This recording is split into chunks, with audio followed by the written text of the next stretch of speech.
The first thing they told me before they let me through the gates was that I had to learn the bell. Do not memorize it.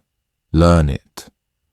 There was a difference, the woman at the checkpoint said, and I would understand the difference after the first week.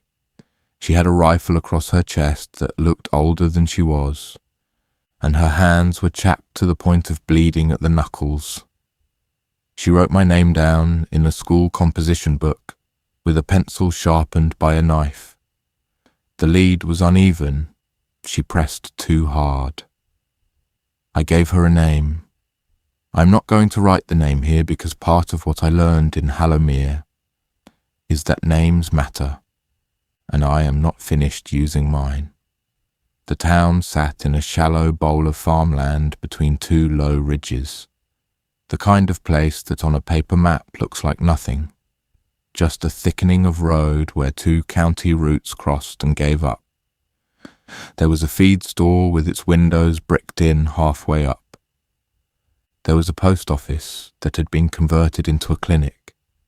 There was a church on the north end with a steeple that had been reinforced with welded steel beams running up its sides like a cage, and at the top of the steeple, behind a hatch I did not see opened for 3 weeks, was the bell. I had been walking for 61 days when I came to the gate. I had counted, because counting was the only thing my mind could still do without flinching. 61 days of moving at the pace a person moves when they cannot afford to be heard.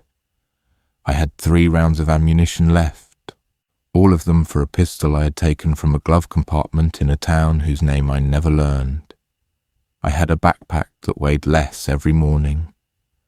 I had stopped dreaming about food because the dreams woke me up, shaking, and that was a sound, and any sound was a problem.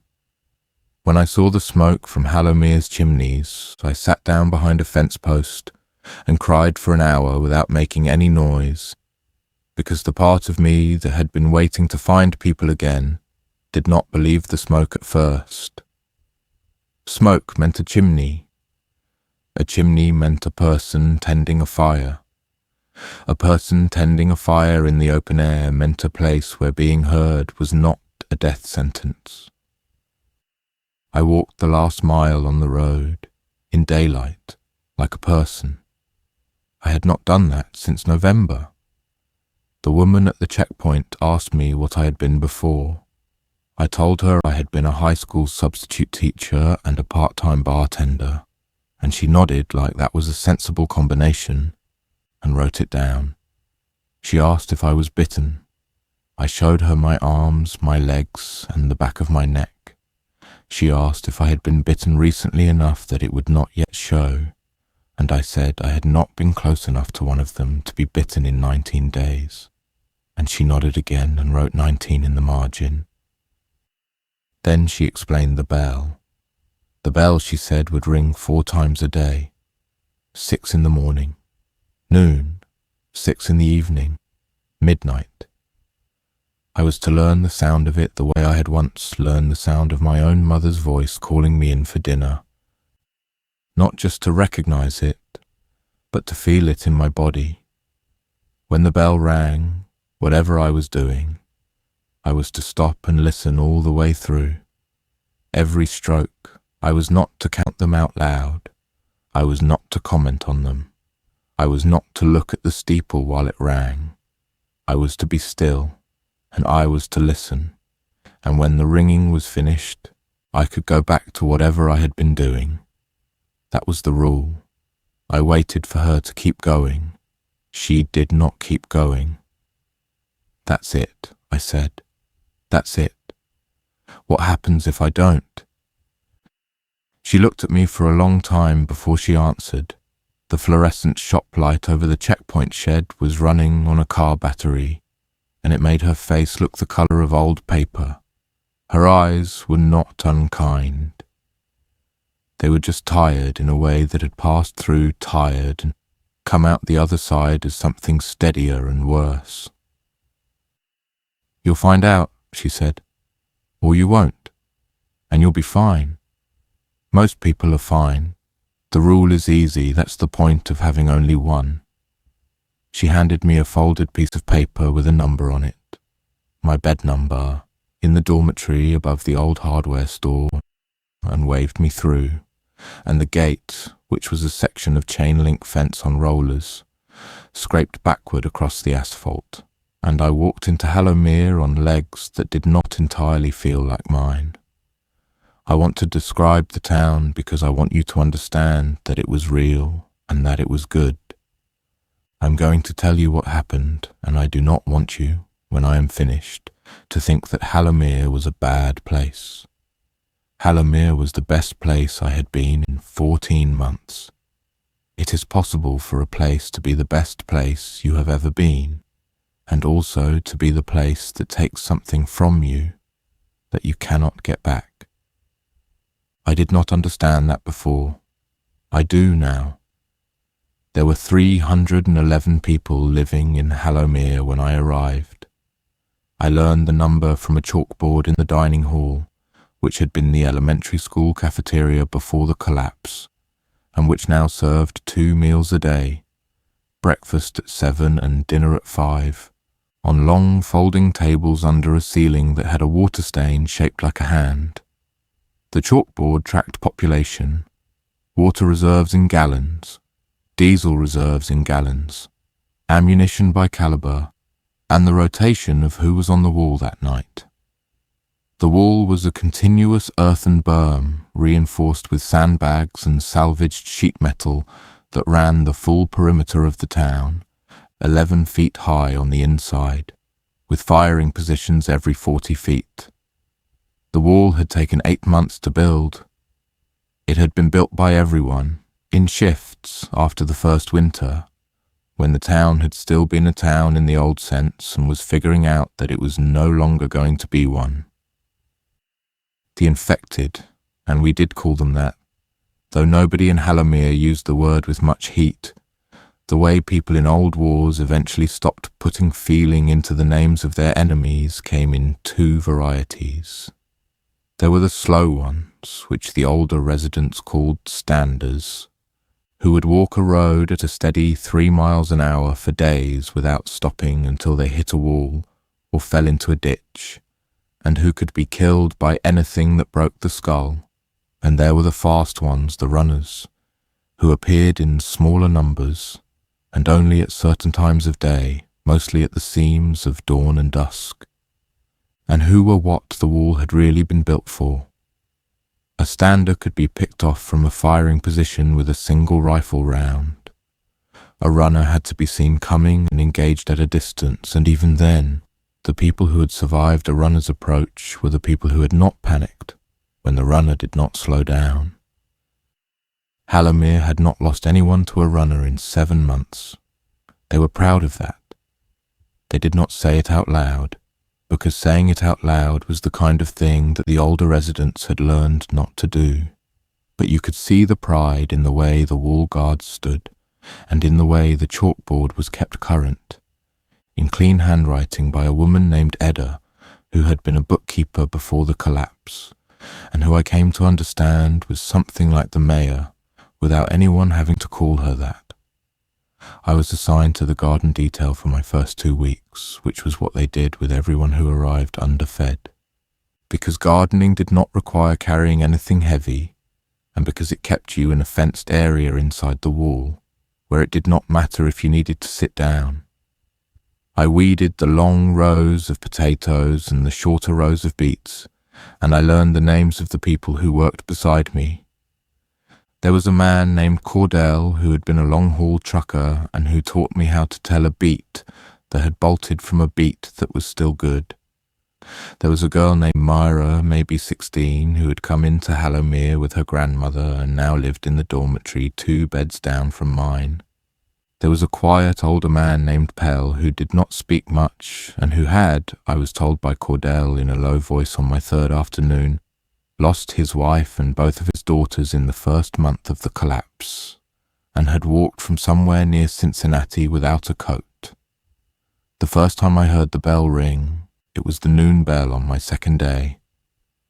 I was kneeling between 2 rows of potato plants with a hand trowel and a knee pad made from a folded section of carpet The bell, when it came, was louder than I had expected. It was a real church bell, bronze, heavy, with a sound that seemed to come from inside the ground as much as from the steeple. The first stroke went through me like a hand pressing on my sternum. Everyone around me stopped.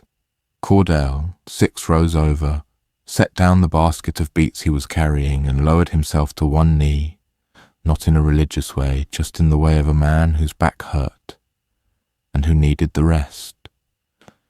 Mira straightened up and looked at the dirt in front of her. Pell did not move at all, he simply stood, holding a hoe, with his eyes on his hands. The bell rang 12 times. Once for each hour, I understood later, on the noon and midnight rings. 6 times on the dawn and dusk rings. I did not count, because I had been told not to. I listened, and the sound rolled across the bowl of farmland the town sat in and came back faintly off the far ridge a half-second behind itself. Doubled, like a hand clap heard in a long hallway. When the ringing was over, there was a moment of silence so complete that I could hear a single crow, somewhere past the wall. Then Cordell stood up, picked up his basket, and we went back to work. That night I lay in the dormitory above the hardware store, and I thought about the bell. It had not done anything. It had simply rung. Everyone had stopped listening and gone back to what they were doing, and there had been no consequence. The rule was not hard. The rule was barely a rule. The rule was an etiquette. And yet, lying in my bunk with the small breathing sounds of 40 other people around me in the dark, I could feel that the rule was the most important thing about Hallowmere. I could feel it the way you can feel in a stranger's house where you are and are not allowed to walk, even when no one has told you. I decided before I fell asleep that I would not break the rule. The rule was easy. The rule cost me nothing. And whatever the rule was protecting, I did not need to know. I slept better that night than I had slept since the collapse began. The first 2 weeks were the best 2 weeks I had had in over a year. I want to be honest about that because what came later only makes sense if you understand how completely I had begun to belong. By the end of the first week I knew the names of everyone on my garden detail and the names of the 4 people who shared the wash station nearest the dormitory, and the name of the dog, a half-blind shepherd mix called Brisket, who slept on a folded blanket outside the dining hall and who would lean his weight against your leg when you scratched the base of his ears. I learned which of the dining hall benches was loose in the middle and which of the dormitory bunks had a frame that creaked. I learned that Edda kept a kettle on a wood stove in her office and would make a tea out of dried mint for anyone who came in to talk to her about anything, even nothing. I learned the bell. By the end of the first week, I no longer had to remind myself to stop. The noon bell would begin, and my body would already be still before my mind had registered the first stroke. Cordell told me this was normal. He told me that within a month I would be dreaming the bell on its schedule, that I would wake at 6 in the morning, a half-second before it began, every morning, for the rest of however long I lived in Hallowmere. He said this without any particular feeling, the way a man might tell you that the sun rose in the east. I asked him, on the 5th day, what would happen if someone did not stop. I asked it casually, the way you ask about a co-worker's pet you have not met. Cordell was holding a clump of beets by their leaves and shaking the dirt off the roots, and he did not look at me when he answered. People stop, he said. That's how it works. I know they stop. I mean, if they didn't.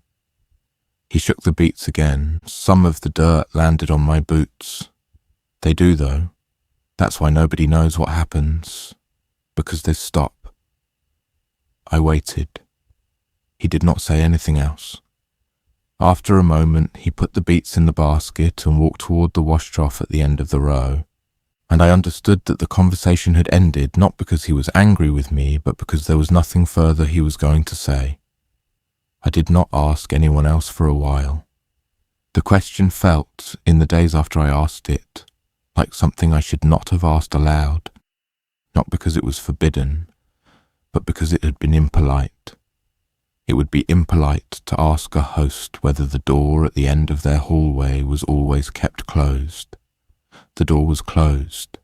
The host had not pointed at it. You were a guest. You did not need to know. In the second week, I moved off garden detail and onto the inner patrol, which was a 4-person rotation that walked the inside of the wall on a fixed loop and reported anything unusual to whoever was on the firing positions above. It was not difficult work. It was, in fact, the most peaceful work I had ever been given. I walked the inside of the wall with a radio clipped to my belt and a flashlight in my hand and a knife on my hip. And I looked at the wall, and I looked at the houses inside the wall, and I listened. The wall was a quiet thing. The houses were a quiet thing. The town slept early and woke early because diesel was for emergencies, and most lights inside Hallowmere were oil lamps or candles or, in the dining hall, a string of LED bulbs run off a small bank of car batteries that were charged during the day by a row of salvaged solar panels mounted on the roof of the feed store. I walked the wall in those second-week shifts, and I felt for the first time since the collapse began that I was inside something rather than passing through it. On the 4th night of my second week, the midnight bell rang, and as it rang I noticed for the first time that the wall guard above me had not stopped. I noticed it because I had stopped, in the dark, at the base of the berm, the way I had been taught, with my hands at my sides and my eyes on a point 3 feet in front of my boots. And while I was standing there, listening to the bell roll across the bowl, I heard the small scrape of a boot on the firing platform above me, a weight shifting, a rifle being adjusted on its sling. The guard up there was moving. I did not look up. The rule was not to look at the steeple. The rule was not, technically, against looking at a guard on the wall. But I had begun to feel by then that the rule was a wider rule than its words, and that the spirit of the rule was that during the ringing you held still and you listened and you did not do anything else, including noticing things. So I held still, and I listened. And I noticed anyway, because once you have heard a thing, you cannot make yourself unhear it. When the ringing finished, I continued my loop. I did not look up at the guard. I did not radio in. I finished my shift at 2 a.m. and went back to the dormitory and lay in my bunk and stared at the underside of the bunk above me, which had a series of small pencil marks on it. Hash marks in groups of 5, made by whoever had slept there before me. There were a great many of them. I had not counted before. I did not count now. I told myself that the guard had probably been adjusting a position because of a sound out past the wall, and that the rule was for civilians, and that the wall guards lived under a separate set of necessities, and that this made sense. I told myself this for 2 days. By the 3rd day I had almost made myself believe it. The 3rd day was when I met Halvers. Halvers was the man who rang the bell. I had not understood until my second week that the bell was rung by a person, by hand, on a pull rope that ran down the inside of the steeple to a small wooden room at the base of the church. I had assumed, vaguely, that it was on a timer of some kind, a clockwork mechanism left over from before the collapse. This was a stupid assumption. There was no power going to the steeple. Of course, it was a person. I met him because I was assigned, on the morning of my 15th day in Hallowmere, to help carry sacks of cornmeal from the dining hall storeroom to the church, where the cornmeal was kept in a second, smaller storeroom in the basement, for reasons that I did not at the time question. Halvers met us at the side door of the church.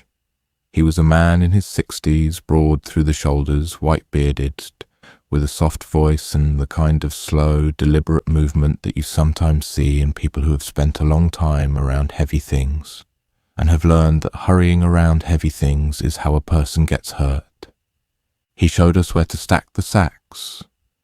He thanked us by name. He already knew mine, though I had not introduced myself. And then, when the other man on the detail had left, he asked me if I would stay for a cup of coffee. It was real coffee. I had not had real coffee in 11 months. He had perhaps a £1/4 of it in a sealed tin in a cupboard in the church kitchen, and he ground it with a hand mill, and he brewed it in a small enamel pot on a wood stove. The smell of it made me unsteady. I sat down at his kitchen table without being asked twice. He let me drink half the cup before he said anything. Then he said in the same soft voice he had used to thank me for the cornmeal, "You noticed the guard on the wall during the midnight ring?" I set the cup down. The coffee inside it moved. He held up a hand. "It's all right. You haven't done anything wrong. I'm not here to scold you. I just want you to understand something before you've been here long enough to start figuring it out on your own and get the figuring wrong." I waited. He took a sip of his own coffee. He set it down on a coaster made from a sliced cross-section of a tree branch, varnished on top, the kind of small craft object that a person makes when they have a great deal of time and a need to do something with their hands that is not killing. "The rule about the bell," he said, "is a real rule. It does what it says. When the bell rings, you stop, you listen, and you do not look at the steeple. That is the whole rule. It is the only rule we ask of anyone who lives here. It is the only rule we have ever needed." "Okay," I said. "The wall guards," he said, "are not breaking the rule. The wall guards are doing a job. The job is something you'll be asked to do eventually, if you stay, and I want you to know what the job is before you're asked, so that you can decide while you still have the room to decide." He stopped. He looked at me. His eyes were the grey of weathered fence wood, and they were very calm. "The bell," he said, "is loud. It is louder than anything else in this part of the country. When it rings, on a still night, it can be heard for about 11 miles in every direction. We measured. We measured because we had to know." I waited. "When it rings," he said, "the infected hear it. The standers and the runners, they hear it and they turn towards it. They come." I felt the coffee in my stomach become a separate object inside me. "Every ring," I said, "every ring, 4 times a day. They come from wherever they are within the 11-mile circle, and they come toward the bell, and most of them, because they are slow, do not make it before the next ring. They get part way. They get redirected. The standers walk in circles for days at a time, drawing toward a sound, and then drawing toward the next sound and never reaching either. The runners come faster, in the dawn and dusk windows. The wall is for the runners. The wall has always been for the runners." "Why do you ring it then?" I said. "If they come to it, why ring it at all?" He smiled very faintly. It was not a happy smile. It was the smile of a man who had been asked an obvious question by a great many people over a great many years and had learned to be patient with it. Because he said, "The 11-mile circle is the circle the bell pulls them out of. If we stopped ringing, the infected within those 11 miles would not stay where they are. They would drift. They would follow other sounds. They would scatter. And the next sound they followed might be a generator at a farmhouse on the far ridge, or a column of refugees passing on the road, or a clatter from one of our own people on a foraging run. The bell holds them. It holds them at a distance from us, and from anyone else who is still alive within the circle." It holds them by giving them a thing to want that they cannot ever reach, because we are behind the wall and they are not. I sat with that for a while. You're feeding them a sound, I said. We're feeding them a direction, he said. There's a difference. A sound goes away when the ringing stops. A direction is a habit. After enough rings, the ones inside the circle don't know they're walking toward a bell anymore. They just know they're walking. The bell trained them. They are no longer hunting. They are following. There is a difference between the two, and the difference is what keeps Halomere standing. I thought about the guard on the wall, the boot scraping, the rifle is adjusting. The wall guards don't stop ringing, I said. I mean, the wall guards don't stop during the ring. They keep watching.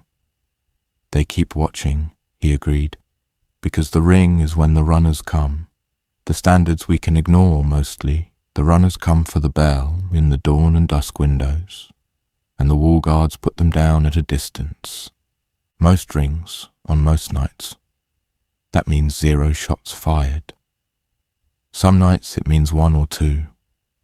Once or twice a year, it means a great many. Those are the nights the wall guards have to live with afterward. The rest of us go on as if it had been an ordinary night, because the rest of us have a job to do also, and our job is to stop and listen and not look up and not interrupt the work of the wall. He looked at his coffee. That is the rule. Not looking at the steeple is the simple version of it. The real rule is, when the bell rings, you make yourself a person who is not part of what is happening on the wall. You do that by being still and being quiet, and not asking the question that, if you asked it, would make you a person who could not stop asking it. I sat at his table for a long time after he stopped talking. I thought about asking him why the wall guards did not just shoot the infected without the bell. I had the answer to that question before I finished forming it.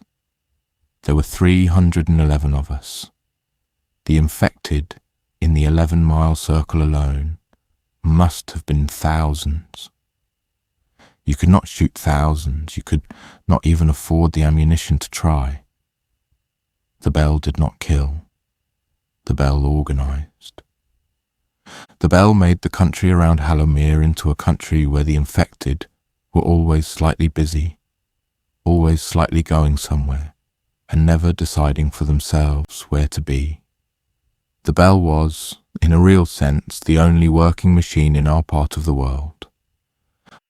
I thought about asking him whether the infected were really infected, or whether they were something else. I had the answer to that too.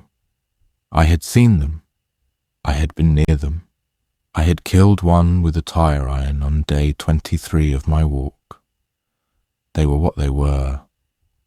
They had been people. They were not people now. The bell did not need a more complicated explanation than that. I thought finally about asking him what was in the steeple. He had not said. He had said, "Don't look at it." He had said, "The rule does what it says." He had told me a great deal, and he had not told me that. I did not ask. I drank the rest of the coffee. I thanked him and I walked back to the dormitory, and I lay on my bunk in the middle of the afternoon, and I felt the rules settle into me, the way a piece of furniture settles into a floor after enough years that the legs have made small dents in the wood.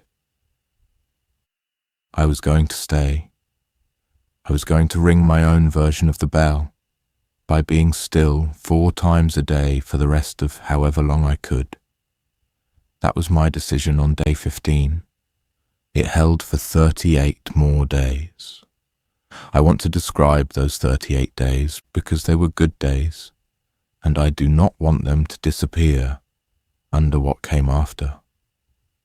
I moved off the inner patrol and onto a foraging team, which went out in pairs on bicycles with empty trailers, on routes that had been mapped and remapped, to scavenge from houses and small businesses inside the 11-mile circle, but outside the area where the standers tended to concentrate. We never went out within an hour on either side of a bell ring, because that was when the infected were most actively moving. We left at 7:30 in the morning, after the dawn ring at 6 had pulled them in and started them on their slow drift back outward. We returned by 11, before the noon ring brought them back. There were patterns. There were always patterns. We learned them. I went out with Cordell mostly. He had the route memorized. We brought back canned goods, mostly corn and beans and pickled things and the occasional dusty jar of jam that someone's grandmother had put up in a year that no longer existed. We brought back fabric. We brought back tools. We brought back once a pallet of toilet paper from the back of a delivery truck that had jackknifed on the county road, and we were heroes for an evening, and someone in the dining hall stood up after dinner and gave a small, absurd speech, and we laughed until 2 women at the next table started crying, and then we stopped laughing because we all understood why they were crying, and we sat together quietly with the toilet paper between us like an offering at a funeral. I learned to ring the bell in my body. By the end of my 3rd week, I no longer experienced the 4 daily rings as events. I experienced them as breathing. The day was structured around them. The dawn ring meant the day starts now. The noon ring meant the day is half. The dusk ring meant the work is done. The midnight ring meant the sleep is real. I no longer thought about the rule, because the rule had become indistinguishable from being a person who lived in Hallowmere. I made friends. I will not list them here because some of them are still in Hallowmere, and listing names is a thing I have stopped doing for reasons that will become clear. But I will say that there was a man named Jacobs, who had been a postal carrier before the collapse, and who could whistle the entire melody of any song from the 1970s if you gave him the first 2 words of the title. And there was a woman named Hen who ran the laundry and who had a laugh that started small and built into something that made other people start laughing without knowing why. And there was Pell, the quiet older man from garden detail who began, around the end of my 4th week, to sit next to me at dinner. He did not talk. He simply ate beside me slowly, and at the end of each meal he would touch my forearm, lightly, the way a person might touch a piece of furniture they passed every day and were comforted to find still in its place, and then he would carry his tray to the wash bin and go. I came to love these people. I want to be precise about that word.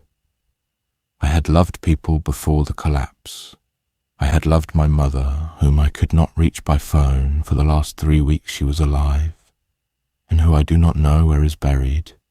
And I had loved a man I had lived with for 2 years in a city I cannot bring myself to name. The love I felt for the people of Hallowmere was not the same as those loves, but it was in the same family of feeling. It was the love of a person who has been alone for a long time and who has been allowed back into the company of other people, and who knows in their bones that the company is not promised to last. I tell you this so that you will understand why I did what I did on the 53rd night. On the 53rd night, Pell did not come to dinner. This was not in itself alarming. People missed dinner sometimes. They were on the wall, or they were sick, or they had eaten earlier from a foraging stash, or they had simply wanted to be alone. I noticed Pell's absence, but I did not act on it. I ate my dinner. I sat next to Mira and across from Jacobs. I went back to the dormitory. I read for half an hour by candlelight from a paperback novel I had taken from a house on a foraging run, a thing about a woman in Victorian England who had a complicated relationship with her sister. I do not remember the ending. I never finished it. I fell asleep before the midnight ring. I woke during the midnight ring. I want to describe waking. I had been dreaming about something I no longer remember, and the bell was already on its second stroke when my eyes opened, and the dormitory was the dim purple of moonlight through the high windows. And around me, the other 40 sleepers were doing what we did during the ring. They were lying still. Even in their sleep, they were lying still. I could see in the long shape of the room that no one had rolled over, no one had pulled a blanket up, no one had so much as scratched. The midnight ring went through 40 sleeping bodies, and they all received it the way they had been trained to receive it. Even when their minds were not there to do the work, I lay still with them. I listened. I felt the bell in my sternum. And then, on the 7th stroke, I heard something that was not the bell. It was a single voice, faint, from outside the dormitory, from the direction of the church. It was Pell's voice. I knew it was his because I had heard it on rare occasions when he had spoken at dinner. I knew it because he had a particular way of letting the end of a sentence drop, an old Midwestern flatness that had been worn down further by however many hundreds of miles he had walked. I could not make out the words. I could only make out the shape of his voice, low and steady, saying something that ran underneath the bell like a second instrument under a first. The ringing finished. The voice did not finish.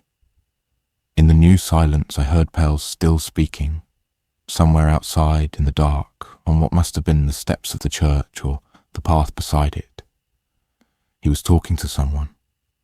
The voice had the cadence of a conversation, not a prayer. He was answering or being answered.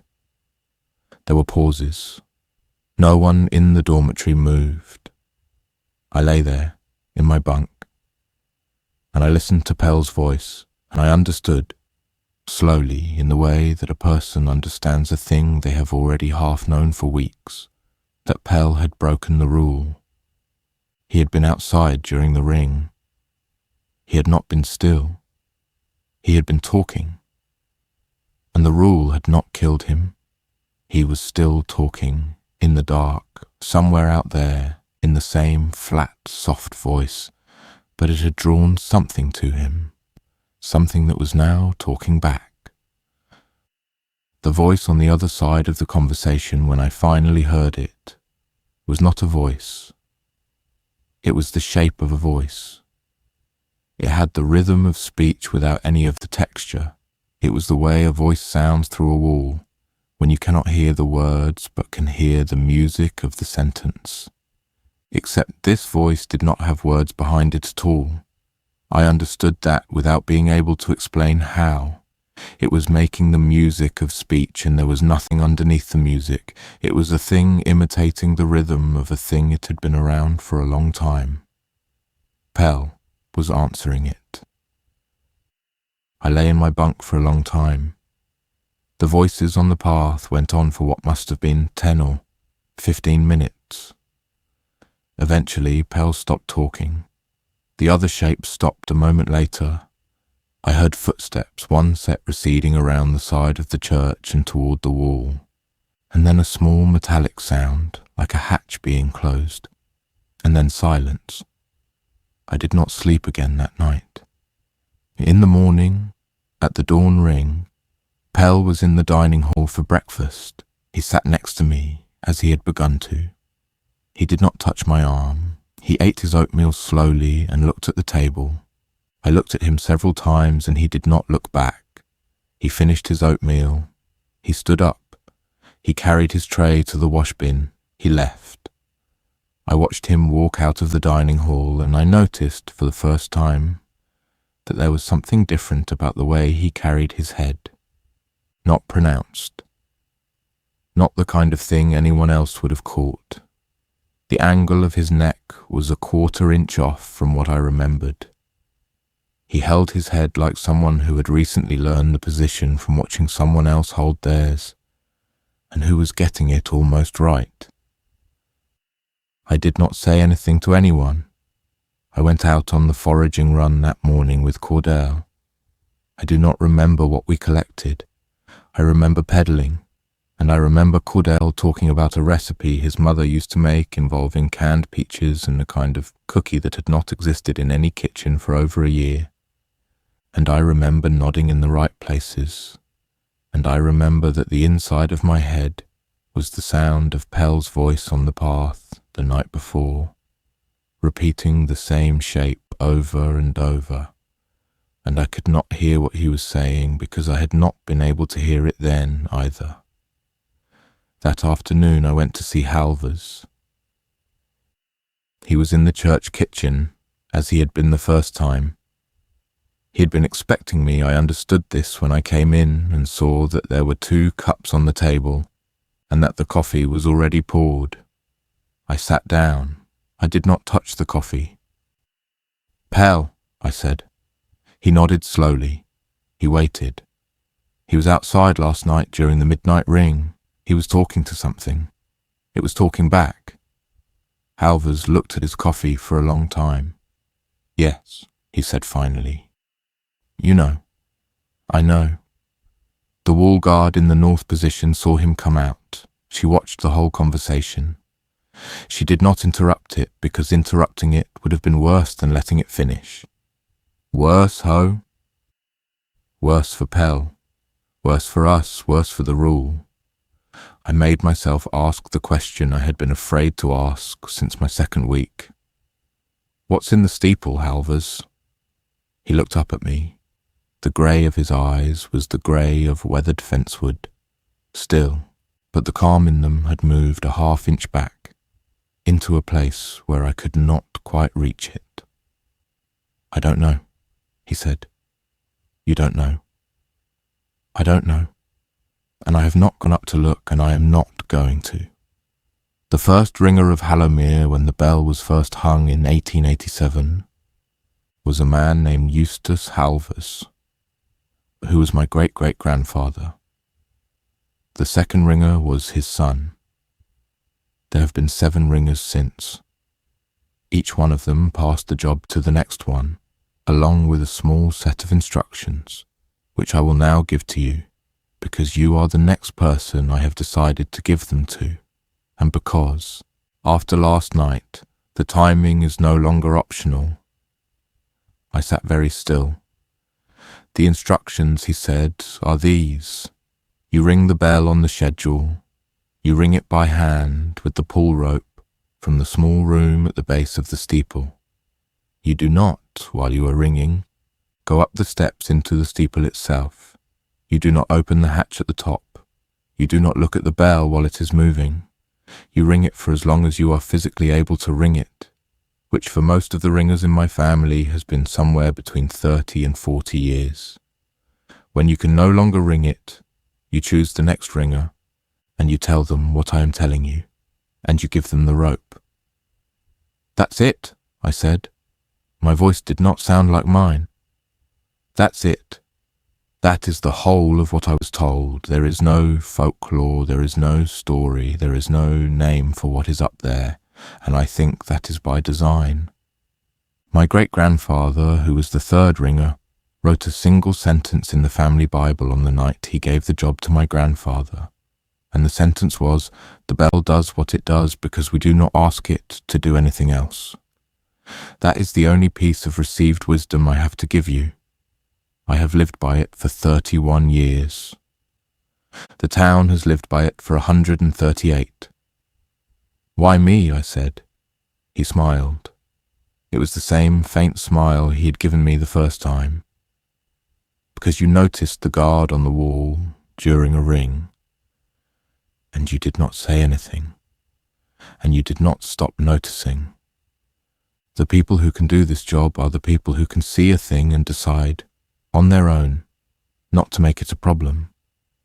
There aren't very many of them. I've been watching since you walked in the gate. I am 64 years old. My shoulder is going. The rope is heavier every year. I would like to give it to you if you will take it. And I would like to give it to you before the next ringer is chosen for me by something other than my own decision. I asked him what had happened to Pell. I asked it because I needed to know, and because I could feel that asking it was the last question I was going to be allowed before the conversation became a different conversation. Pell, Halvers said, lost his wife and both of his daughters in the first month. You knew that? Yes. He has been trying, for the 11 months he has lived here, to find a way to talk to them again. Most of us, when we lose people, find a way to put the talking down. We carry the loss and we don't try to make it speak back to us, because we know what would have to be on the other end of the line for it to speak. Pell never put the talking down. He went out last night during the ring because he had decided that whatever the bell was for, it was the only thing in this part of the country that he had not yet asked. And it answered him. It answered him in the shape of one of their voices. I don't know which one. He has not said. He has not said anything since this morning beyond what was necessary. Is he infected? No. He is not infected. He is something else. He is a man who has been spoken to by the thing the bell calls, and who has accepted the conversation as a real conversation, and who is now going to spend the rest of his time among us a quarter-inch off from where he used to be. He will not hurt anyone. He will not need to. He will simply be wrong in small ways for the rest of his life, and we will love him anyway, because that is what we do here. But he will not be Pell again. The Pell who walked from Cincinnati without a coat is the Pell who stayed inside the rules. The Pell who went out into the ring is a different person who has taken the first Pell's chair at the dinner table. He drank his coffee. He set it down. The rule, he said, is the only rule we ask of anyone in Hallowmere because it is the only rule that matters. Everything else, the wall, the schedules, the foraging routes, the chalkboard, those are all the things that keep us alive day to day. The rule is the thing that keeps us us. Once you go outside it, once you let the thing in the steeple speak to you on its own terms, you do not come back, even if you keep eating with us. There is a version of every person in this town that lives inside the rule, and another version that would live outside it, and the rule is what keeps the first version from being replaced by the second one. I sat at his table for a long time after he stopped talking. The coffee in my cup had gone cold. I did not touch it. The light through the kitchen window moved a hand's width across the floor while I sat there. Somewhere outside, the dusk ring was still hours away, and the town was doing its quiet, ordinary work, and I could hear the small thump of someone splitting wood behind the dining hall. I'll think about it, I said. That's all I'm asking, he said. I did not go directly back to the dormitory. I walked instead the long way around the inside of the wall, the route I had walked on the inner patrol in my second week. The wall was warm in the afternoon sun. I touched it with my hand in places, the way you touch a thing you are trying to decide whether you are going to be loyal to. I thought about Pell. I thought about the way he had touched my arm at the end of every dinner for 3 weeks, lightly, the way you touch a piece of furniture you were glad to find still in its place. I thought about whether the Pell who had touched my arm was a person who could still be reached, or whether he was a chair now, occupied by something that had learned the shape of a man from a long time of being near him. I thought about my mother. I thought about the man I had lived with for 2 years in the city I will not name. I thought about how in the 11-mile circle the bell was holding the infected like iron filings in a magnetic field, and how if I rang it for 30 or 40 years, the bell would still be holding them in a circle that did not include the people I had lost, because the people I had lost were not in the 11-mile circle, were not in any circle anymore, were the absence of any circle at all. The bell could not bring them in. The bell could only keep what was in. I thought about whether I had it in me to be a person who, 4 times a day for the rest of my life, pulled a rope that called something I did not understand into a country I did, and then did not look up. I did not decide that afternoon. I want to be clear that I did not decide for 9 more days. I went on foraging runs. I ate dinner. I sat next to Pell, who continued to sit next to me, and who continued not to touch my arm, and who chewed slightly slower than he had before, and who looked at the table. I lay in my bunk during the midnight ring, and I listened, and I heard nothing outside, because no one was breaking the rule, and the rule was holding, and the bell was doing what it did, 4 times a day, audible across 11 miles of country. On the 10th day after my conversation with Halvers, the runners came. They came at the dusk ring, which was when they always came when they came at all. There must have been 40 of them. I do not know how the herd had built without us seeing it, except that the wind had been wrong for 3 days and that there had been a long stretch of road to the southwest that we had not been able to scout because of a washout. They came along that road in the last 15 minutes before the dusk ring, and the wall guards saw them coming, and the alarm went up, which was a single short stroke of the bell from Halvers, out of cycle, which I had not known until that moment was something the bell could do. The town went to the wall. I went to the wall. Everyone who was not a child, sick, or assigned to the dining hall went to the wall. We took our positions at the firing platforms. I had a rifle by then, a small bolt-action carbine assigned to me a month before, and I had practiced with it on a paper target nailed to a hay bale, and I had never fired it at anything that moved. The runners came across the open ground of the farmland in a loose, ragged front. They did not look like people at that distance. They looked like the idea of people drawn by someone who had not seen one in a while. They ran without arms swinging, ran without any of the small balancing motions a person makes when they run. They came toward the bell. The dusk ring began. I had not known, until that moment, that Halvers rang the bell during an attack. I had assumed, the way I had assumed about the timer, that the bell would pause for emergencies. It did not pause. It rang on schedule. 6 strokes for the dusk, going through the air above the heads of 40 runners who were closing on the wall at a dead sprint. The wall guards did not stop, of course. The wall guards never stopped. They were already firing. I want to describe what I did next, because it is what I did, and I am not going to lie about it. I lifted my rifle, and I sighted along it, and I tried to put the front sight on the chest of a runner who was perhaps 80 yards out and closing. I had been told in the training to aim for the chest and not the head, because the chest was a bigger target and the head was small and moving and unreliable. I pulled the trigger. The rifle kicked. I missed. I worked the bolt. I aimed again. The bell was still ringing. I aimed and I fired and I missed again. And I aimed and I fired and I think I hit something. But I'm not sure.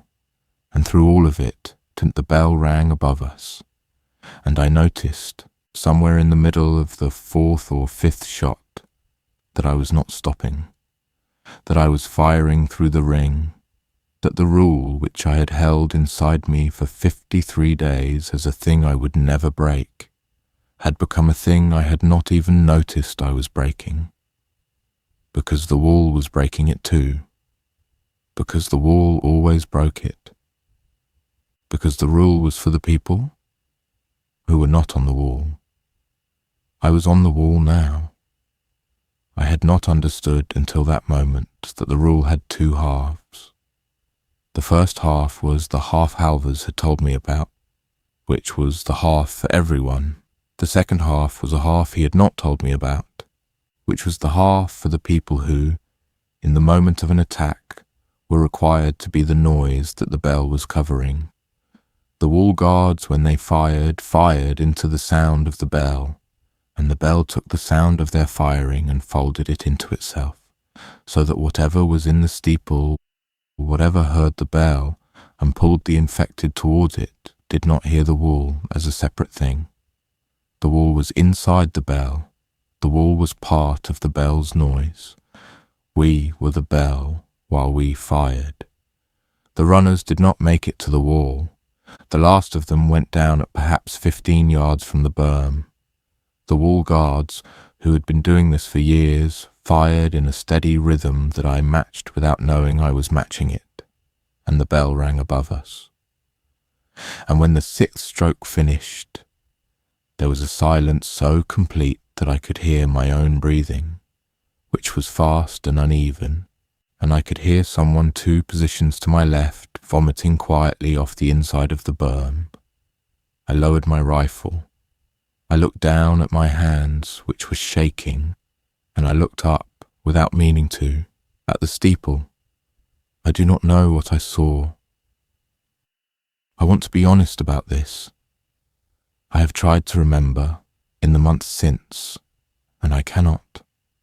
I looked up at the steeple, and I saw the hatch at the top of it, and the hatch was closed, and the steeple was the steeple, and the welded steel beams ran up the sides of it in their cage pattern, and there was nothing visibly wrong with any of it. But I saw something. I know I did. I know it because when I looked back down, my eyes hurt the way they hurt after you have stared at a bright light, and because the inside of my head was the same shape that Pell's voice had been on the path, and because for the next 3 days I could not look at any of my friends for longer than a few seconds without feeling that I was about to say their name in a voice that was not mine. I had broken the rule. Not by firing. The firing was not the breaking. The firing was within the rules. The firing was what the wall did, and the bell knew the firing, and the bell folded the firing in. I had broken the rule by looking up. I went to Halver's that night. I went to him with my hands still shaking, and I told him what I had done. He listened. He did not interrupt.